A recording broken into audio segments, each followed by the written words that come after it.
Hello and welcome to Life and Pig Grow. Last time we looked at seed packets and we looked at the advice on seed packets and how to interpret them and how it impacts on where you are, what you can sow. Now, another question that we always get with how to read seed packets is, what should I sow in? So we're going to look at a number of things today for you to sow in and how that impacts on how many plants you will have. First question you need to ask, how big is my garden? Now, when I say garden, I don't always mean a piece of land. I sometimes mean pots, windowsills, window boxes, and, believe it or not, things that grow vertically up. So you've got vertical planters now that you can get a hold of, that you can plant your vegetables and your flowers in.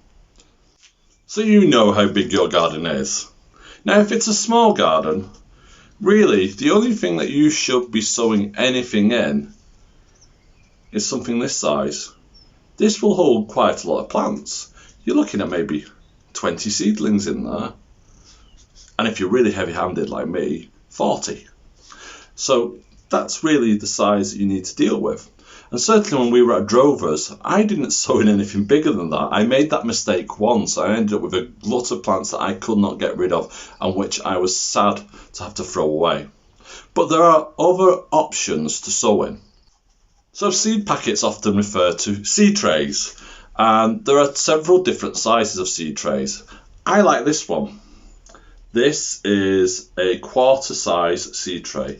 They're great because, again, you can get quite a lot of plants in this. I regularly prick out between 40 and 50 plants from this if I want it. If, again, being heavy-handed. If I'm not being heavy-handed, again, I'm going to get 30 plants. Now, nobody in a small garden needs 30 tomatoes. Not going to happen. So you're really, again, looking at this, where you can sow 5 to 10. Now, if your garden is medium-sized, which is the average kind of house now being built, which roughly has a garden which is roughly about 10 by 20 or 20 by 20 if you're really lucky, again, this side of seed tray is really, really good for you.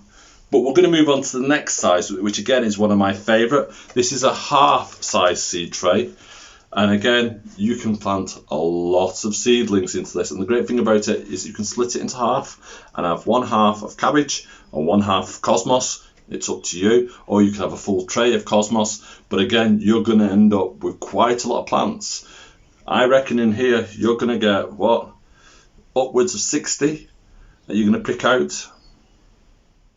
Now, let's go into the Royale, the king size of citrus. And I am talking about the stereotypical, normal seed tray.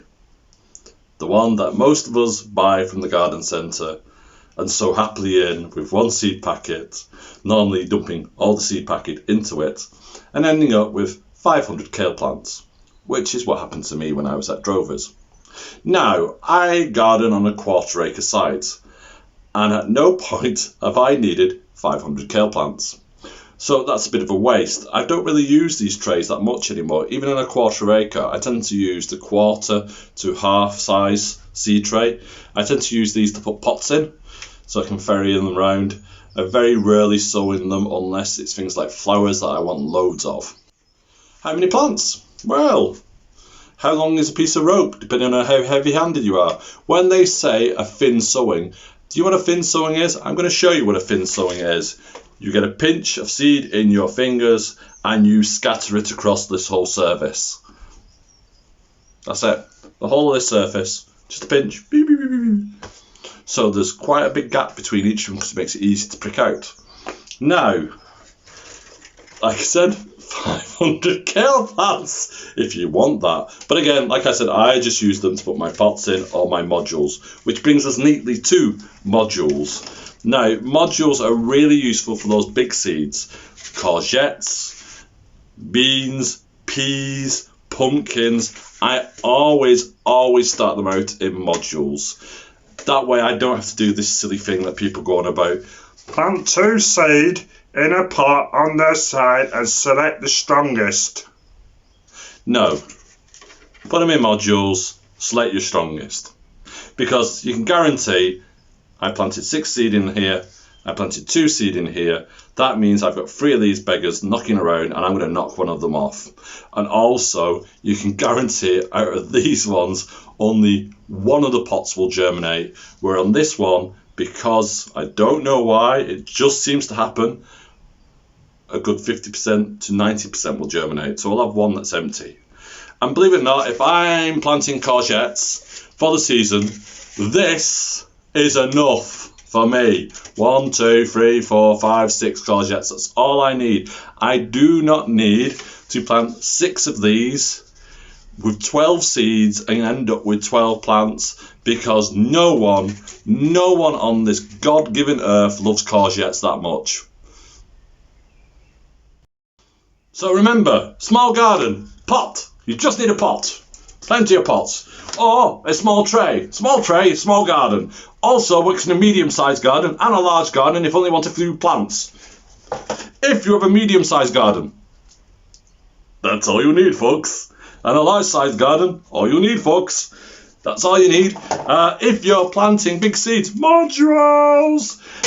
If you really want to go for it, and you want loads and loads and loads and loads and loads of kale, cosmos, cauliflower, cabbage, dahlias, all the things like this is really worth it. And also, this is worth it if you look on our blog for growing lettuces ready to do successional sowing, because believe it or not, you can plant them 1, 2, 3, 1, 2, 3, 1, 2, 3, and you have them ready to go when you've got space in your garden.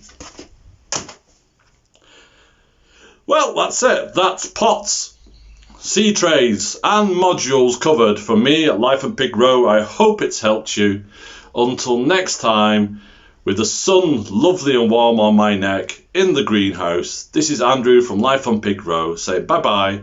Don't forget to like and subscribe, because we know many of you just come through, watch our films and leave. Stop it. Help us. Subscribe to us, please. The more you subscribe to us, the more likely we can do more stuff. You have been told. Until next time. Without silly voices. Bye bye.